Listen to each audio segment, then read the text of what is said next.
We are now being joined by Daniel Levy from London. Daniel is the president of the US Middle East Project. Daniel, first up, what's the first thought that comes to mind, especially after what we heard after the statement from Ayatollah Khamenei that Hamas is still alive? What is the first thought, of course, that comes to mind? Well, of course, anyone who thinks that a popular resistance movement based not on the appeal of an individual leader, but based on the conditions under which its people live. Anyone that thinks such movements can be defeated has not been paying attention, not in Palestine, and not in history, and not across the world. This is not how such situations end. When you have a system of structural violence where people are denied their rights, there will always be resistance. If there's no political solution, then there will always be armed resistance. In the very immediate term, what this tells us is that the thinking in September, perhaps, that with the assassination of Nasrallah and other senior commanders, with the mass maiming event of the pagers and walkie-talkies, that Hezbollah was decimated. This has also proven to be a fantasy. Yes, degraded, but incapacitated. No, it has the drones, it has the missiles, and it has the fighters on the ground, which is why we see extremely slow progress being made by the Israeli ground incursion. And Hamas will also not be defeated with the death of Mr. Sinwar. Daniel, I want you to speak a little about the nature of the attack. We were just talking to our correspondent, Jody, who said, of course, the Prime Minister is mostly in Jerusalem, where he lives for the most part of the year. However, this attack targeted the Prime Minister of Israel. So isn't there a bit of a contradiction? You think if they were so aware of the precision of these drone attacks, they could have attacked his residence in Jerusalem, or they could have better intel on whether or not he was at home? Well, you're assuming that the exclusive intent of such an attack, and I can't speak to the intent of those who launched the drones. These are not people I am in communication with, as you can imagine. But you are assuming that the exclusive intent was to kill an individual rather than to demonstrate capacity and accuracy and to reinsert some deterrence and remind people that that capacity exists. I don't think taking out see, this is the thing. We get locked into this mindset that you remove someone, the head of a regime, the head of a militant group, and somehow this solves the problem. There are many other things going on here. And therefore, what I think is significant here is this question of, can you hermetically secure yourself? And the answer is no, because if it's not a drone, a technology which we wouldn't have expected to play such a prominent role just a few years ago, then it will be something else. There's no such thing as 100% security, which is why you always need political solutions. So right now we see what the vulnerabilities are. Israel is extremely dependent on the US. The US has now posted its THAAD missiles, another layer of defense inside Israel. But there will not be hermetic security. There will only be political solutions. Those mean compromises. Those mean accepting that other people have rights. And that is where Israel is so stuck, because Israel can score battlefield successes. Of course it can, just like it will take battlefield hits. But it can't achieve a sustainable situation for its own security unless it has a political vision, and it doesn't have one. That's its big problem. Daniel, would you say that Israel's Iron Dome has been pierced again? And what are the implications and the reach of these drone attacks?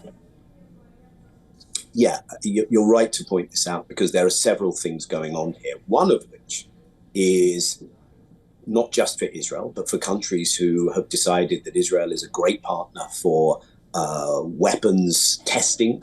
It can test those on the civilian Palestinian population. It's a good partner for technology. It has a strong high-tech industry to use weapons tech, AI weapons, robotics, automated weapons. So there's also a bit of a showroom display. That sounds callous. It is callous going on here, which is this working? What are the vulnerabilities of that?